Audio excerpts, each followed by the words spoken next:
There are moments in this movie that when I read the script, I was like sharp intake of breath stuff. What? There is fantastic jump scares.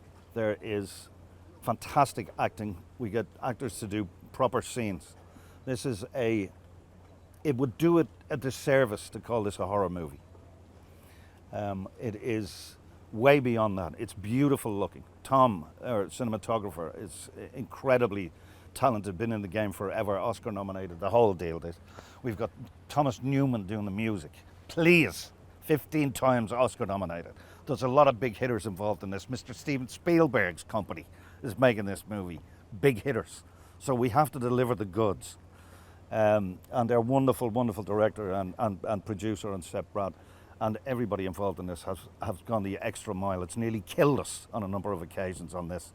They haven't spared anything trying to kill us on board during storms and stuff. I don't know how. I really should call my agent, or at least my psychiatrist. It's been a huge.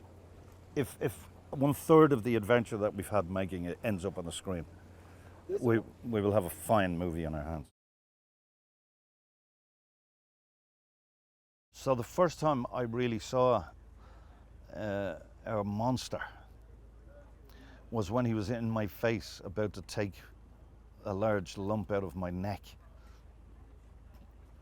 And I'd said hello to him when he walked on board, but it's a lot different when the rain is going, the wind machines, all this noise, and you're doing something, even though it's in the script, you're doing something, you turn around and he's there in that magnificent makeup.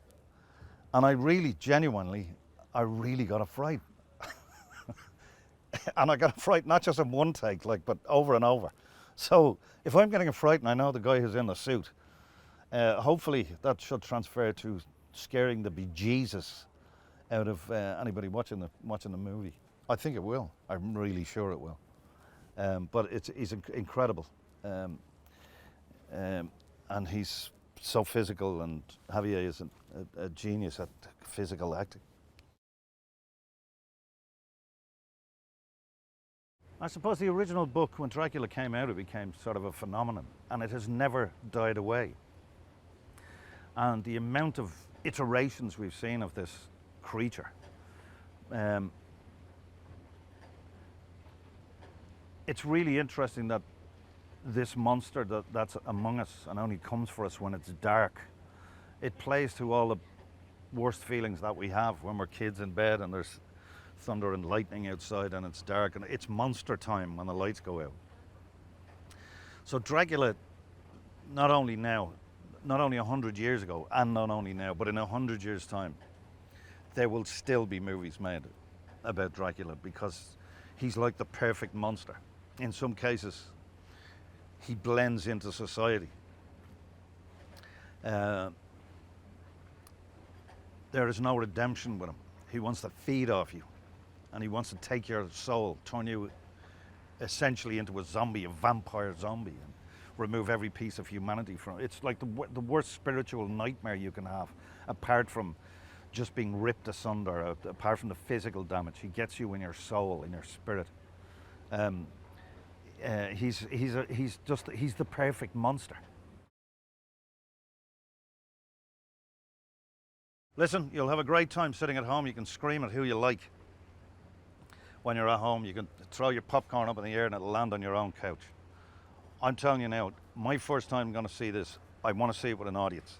I want to see it. I want to be in the theater, and I want to experience the screams all around me on this, because this does have scream moments. You can look around over your shoulder if you like. There's a good chance I'll be down the back going like that when I'm hearing everybody screaming. Get to the cinema. We've got all this pandemic stuff coming to an end. Some of the best times to be in a theater are at scary movies. Some of the best times to suffer with everybody else and scream in horror with everybody else is one of the great joys of cinema. do this. Go to the cinema. Go and see this movie with hundreds of other people and be scared crapless with them.